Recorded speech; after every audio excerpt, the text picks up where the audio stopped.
हाँ तो दोस्तों, आज हम बात करते हैं जैसा कि कल फर्स्ट टाइम हम ऑनलाइन लाइव वीडियो पर आए थे और यूसीसी समान नागरिक संहिता कानून जो उत्तराखंड में लागू हो चुका है उसके बारे में हमने कल लाइव बात की थी। उसमें मैंने आपको बताया था कि सेक्शन 1, 2, 3 के संबंध में क्या क्या उसमें कानून में सरकार के द्वारा दिया गया है और किस तरह से उसने कॉन्स्टिट्यूशन का वायलेशन किया है, ये मैं भी कल मैंने आपको डिटेल में बताया था। आज इसी के ऊपर हम एक वीडियो और बना रहे हैं जिसमें मैं आपको बताना चाहता हूं कि सेक्शन 2 समान नागरिक संहिता कानून जो उत्तराखंड में लागू हुआ है उसमें अनुसूचित जनजातियों को छोड़ दिया गया है, उन पर यह कानून लागू नहीं होगा। सबसे पहला वायलेशन मैंने बताया था कि यही समान नहीं रहा।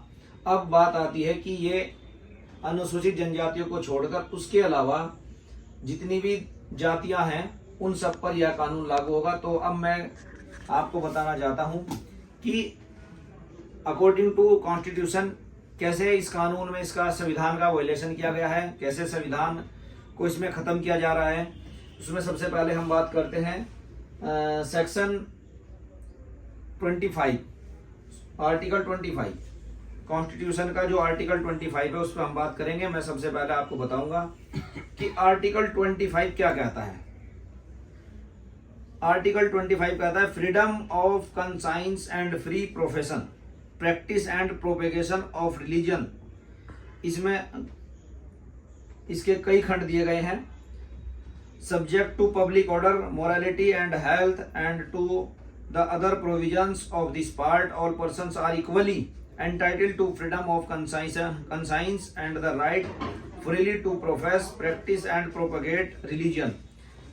आप इसको अच्छी तरह हिंदी में समझ सकते हैं। अंतकरण की और धर्म के अबाध रूप से मानने, आचरण और प्रचार करने की स्वतंत्रता, यानी कि कॉन्स्टिट्यूशन आपको सेक्शन आर्टिकल 25 में धर्म की स्वतंत्रता का अधिकार देता है।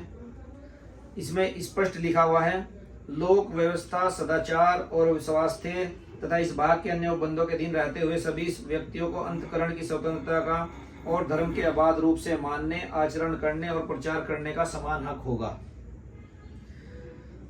इस अनुच्छेद की कोई बात किसी ऐसी विद्यमान विधि के परिवर्तन पर प्रभाव नहीं डालेगी या राज्य की कोई ऐसी विधि बनाने से निवारित नहीं करेगी।